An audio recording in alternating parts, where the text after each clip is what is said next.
Not too long ago, we got some information about a new Russian tank project, and oh boy is it interesting. This new tank does not follow the conventional ways of tank designs, since its idea is mainly to be used in assaults, hence why it is being called an assault tank. One of the goals of the tank is to ensure that no crew will risk their lives in the field. This is to be ensured by making the tank remotely operated. Yes, I will get to that in a bit. This video is sponsored by World of Warships. World of Warships is a free-to-play game available for PC. World of Warships has introduced top-notch graphics. More than 40 unique maps with dynamic weather have all been updated with stunning new water effects and textures that make the game's seas virtually indistinguishable from the real deal. There are multiple ship classes to choose from. Conquer the oceans abroad history's most iconic battleships, destroyers, aircraft carriers or cruisers. And if the depths call to you, you can even dive in with the submarines. You can choose to play as a lone wolf or in a division with your friends. Oh, and they mentioned that the game is also available for consoles. You can download the game by following the link in the description. If you register a new account with the link, you will receive a huge starter pack. During the registration, use the code IMPACTFORCE to get 20 days of premium account, Japanese Tier 3 cruiser Tenryū, a port slot and a commander. We will also embark on an exciting adventure that involves a series of combat missions to unlock additional awards, which include the following: US Tier 7 cruiser Boise, 7 Supercontainers, 40 million credits, and 1 million Elite Commander experience. Once again, follow the link in the description and use the code IMPACTFORCE when you register. Thank you World of Warships for sponsoring this video.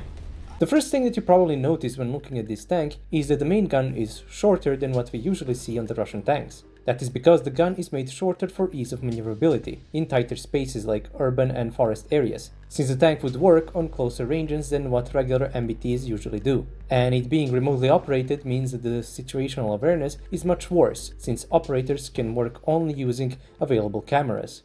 Another thing with the gun is that it has extra armor added to the barrel. The reasoning behind this is that the tank will have higher odds of striking nearby objects with its gun when rotating, since, as I previously mentioned, it will often operate in more enclosed surroundings like urban conditions. Another reason is because of the nature of its operations, it will likely receive incoming fire that could potentially damage the gun, like fragments from shells, heavy machine gun fire, and so on. On top of enemy fragments, it can also get damaged by its own shell fragmentation, since it would probably be required to shoot at targets that are really close, meaning that the fragments of its own shell could strike it as well, potentially damaging the gun. There have also been proposals to mount a 152mm gun instead of the 125mm one, but apparently it was determined that there is no need for that, since 125mm shells are seen as adequate enough and the tank can carry more ammunition like that.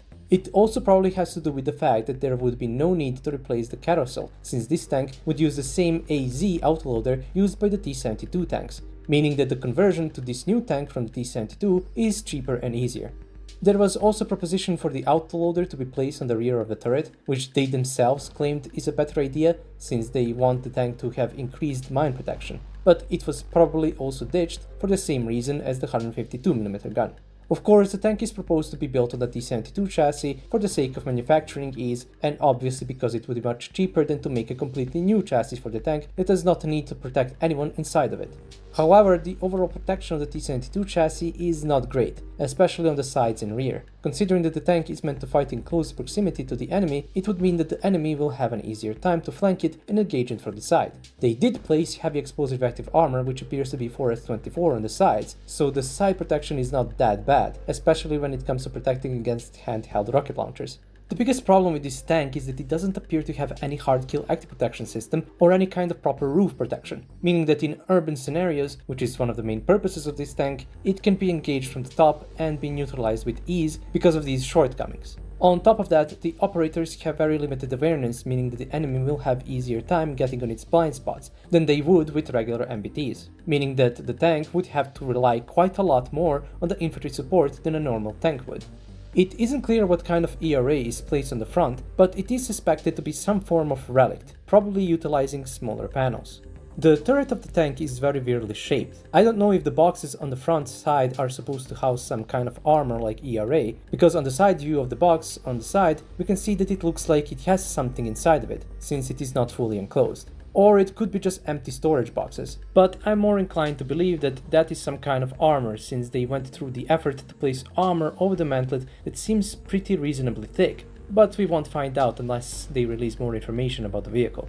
One bad thing about protection, if those boxes do indeed house some kind of armor, is that the main gun sight is not placed behind any kind of armor, which would mean a hit there would easily penetrate and potentially do damage inside the vehicle. There are a lot of things that are placed in the turret that are not described anywhere, like the big boxes on the side that are covered with ERA. Those could be batteries for remote control or APUs or some kind of new active protection system. There is also this thing in the middle of the turret. The two most likely cases are that it is either related to the system for the remote control or it's some kind of a jammer for drones. Sadly, we can't know for sure without more information, so we can only speculate as to what it is exactly.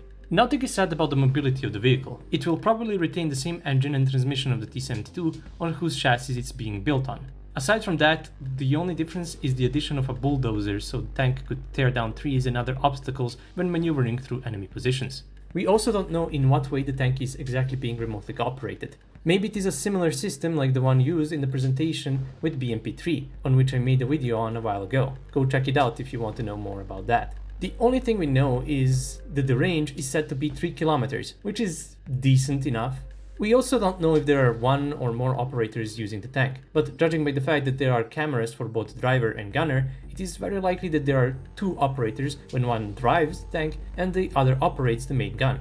But it can just mean that one operator can switch between the two. Who knows, maybe both is possible.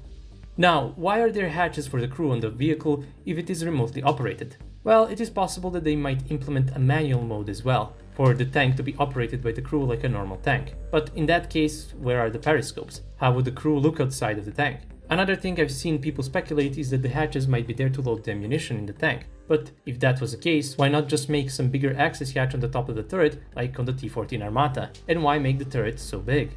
Who knows, maybe we will get more information about that as well in the future.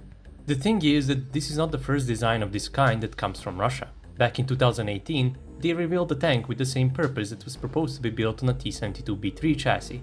However, this one seems to have way more changes done to the original hull than the new design, where it seems that the entire front armor section is changed. It also appears to have all-around cameras on the turret sides. On top of that, it looks like it has a panoramic sight, which would indicate that it would probably have 3 operators, including the commander. The only thing worse about this design is that it appears to not have adequate all-around turret protection, where the new design has explosive reactive armor on the sides and rear. One thing that we do know about this tank, but not about the new one, is the maximum speed. The claimed maximum speed of this old design is 40 km per hour, so it is possible that this new design has the same maximum speed, although I'm not sure why that would be the case. One thing that needs to be pointed out is that remotely operated vehicles can still be very easily tampered with. One high explosive shell to the top of the turret and all the antennas are gone and you practically lose the entire thing. And not to mention jammers, where some might be optimized to jam the signal between the tank and the operator, where you would, once again, easily lose the entire tank. Not to mention that if the enemy manages to locate the operators, since they need to be within 3 kilometers, which is not that big of a distance if you ask me, you could potentially lose an entire tank platoon with one precise hit. There are drawbacks to everything, and this is no exception. I guess only time will tell if such systems will be useful, if they even come to be anyway. That would be all. If you like my content, you can support me on Patreon. Thanks for watching, and I'll see you all in the next video. Have a nice day.